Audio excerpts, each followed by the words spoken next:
When we first saw Albert Fish, he was a stodgy older man living in a dreary world. This cannibalistic Bluebeard and child predator was given the name the Brooklyn Vampire, and he laid the groundwork for the modern-day boogeyman.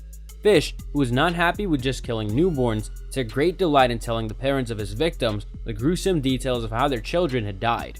He was not content with just murdering infants.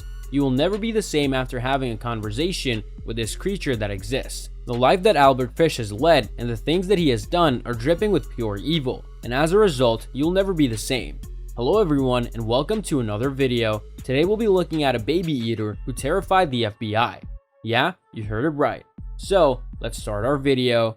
Due to the decision that Fish's mother made, he was placed in a series of orphanages around the city of New York. Unfortunately, the individuals meant to look after him often subjected him to physical and emotional abuse.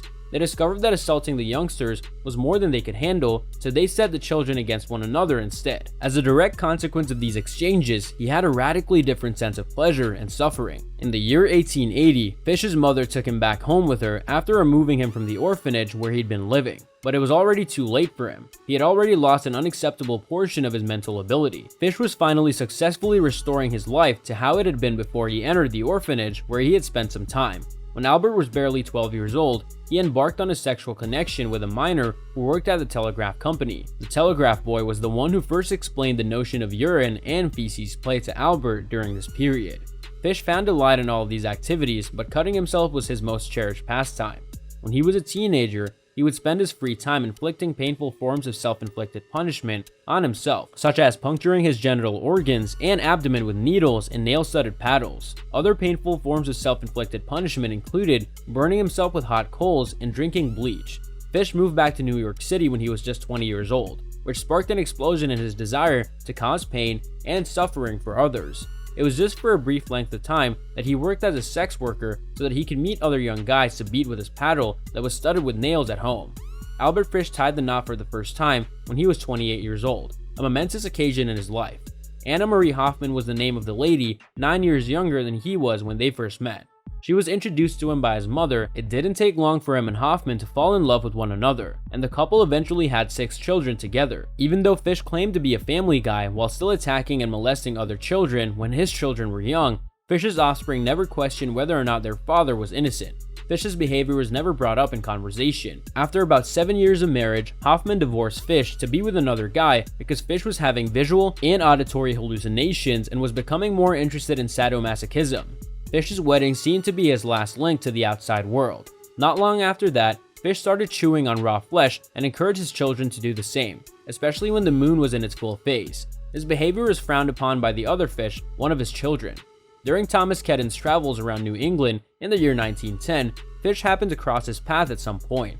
If Kedden had some form of mental handicap, it's likely that Fish inflated the narrative to make the situation appear even more awful than it really was, as he was renowned for doing.